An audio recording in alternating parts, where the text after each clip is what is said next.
Entropy. Things fall apart. The best-made machines break sooner or later. Nothing is infallible. I fix things. Electronic things. Machines that think, that communicate, that see or hear. Extensions of ourselves. They all break sooner or later. Electronic circuits, the backbone of the information age. An information economy, intangible goods, something for sale that you can't drop on your foot. Once, we were a nation of steel-toed shoes. Detroit, Akron, Newark, Oakland, Toledo, Flint, Pittsburgh. Once, I repaired electronic automation equipment in a glass bottle factory, torn down and rebuilt in Mexico.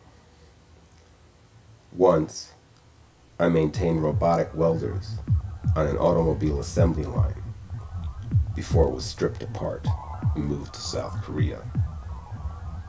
Once, I repaired printed circuit boards in an electronics plant, now relocated to the Philippines.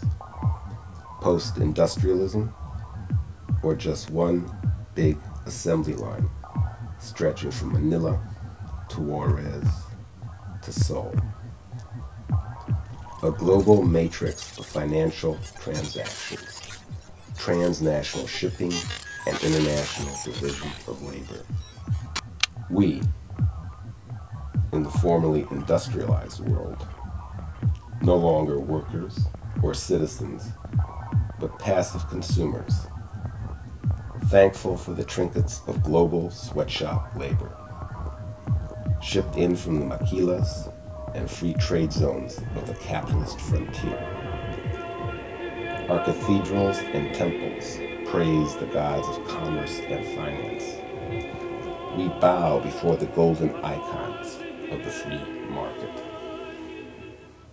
In the underdeveloped countries, displaced farmers, women, and children crowd into the factories of the multinationals, where they compete with workers worldwide for the privilege of mass exploitation.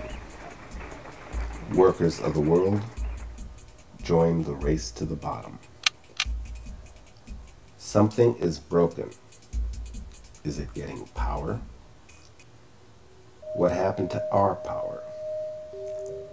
Atomized, individualized, in compartments, cubicles, and home offices, crushed under a deluge of logos and propaganda, marching lockstep under the banner of Nike, McDonald's, and Microsoft.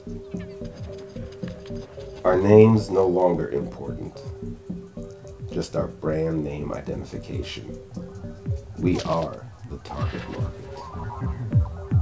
Consume.com, shop.com, buymore.com, forget.com. Memory, more memory. Sometimes there's simply not enough memory, or no memory at all. Collective amnesia. Our minimal memory systems, our minute attention spans, leave no room to remember how we fought for our rights, our freedom, our dignity in the streets, fields, and factories. Fights for the 8-hour day, for a living wage, for the right to refuse unsafe work, to be treated with respect. Fights quickly forgotten and replaced by the safety of official mythology. Memory is purged or filled to capacity by noise. Garbage in, garbage out.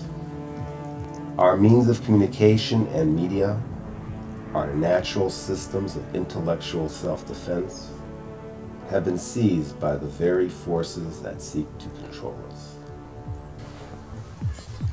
Even the most advanced innovations in human communications are pushed into the service of the market. Happy-faced multinational conglomerates urge us to seek comfort and affirmation in the mindless consumption of product and entertainment. Even our own symbols of resistance and rebellion are captured and forced into action against us. Rebellion is stripped of its meaning and converted into a consumer lifestyle, a fashion statement, where it is eagerly bought up by an increasingly alienated populace. We want our MTV.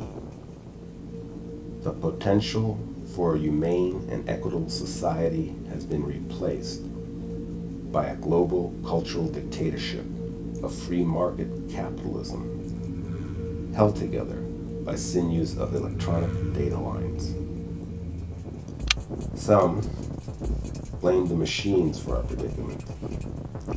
Machines produced not to enhance the quality of life, but to squeeze more wealth from the Earth's people and natural resources. Capitalists prefer machines to human labor. Those who profit from such arrangements come to worship and fetishize machines, erecting a quaint mythology about entrepreneurship and scientific discovery. Ignorant that machines are not discovered, but consciously developed by a scientific industrial complex and put into place by the social class in power. Not all these machines are benevolent. The global matrix of communication has concentrated wealth and power in fewer hands, while disengaging the vast majority of the world's people. Decentralized, globalized, flexible labor processes have dispersed the notion of solidarity and community. In the wake of such powerlessness, the disparity between rich and poor has grown to the greatest proportions in world history. Resistance is futile. Protest is useless. Ignorance is strength.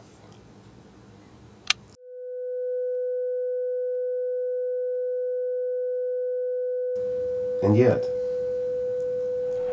nestled within the global network, a resistance, a spark, an undetected current grows.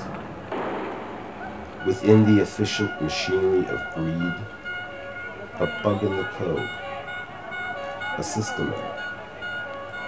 The global network stretched too thin, too vulnerable. The electronic sword cuts both ways. Computers are hacked. Data lines are cut. Networks are overloaded. Transmission is interrupted. Satellites are thrown off course. Traces of a new global network begin to emerge. Resistive overload, power failure, short circuit, oppressed against oppressor, class against class, and this time, machine against machine.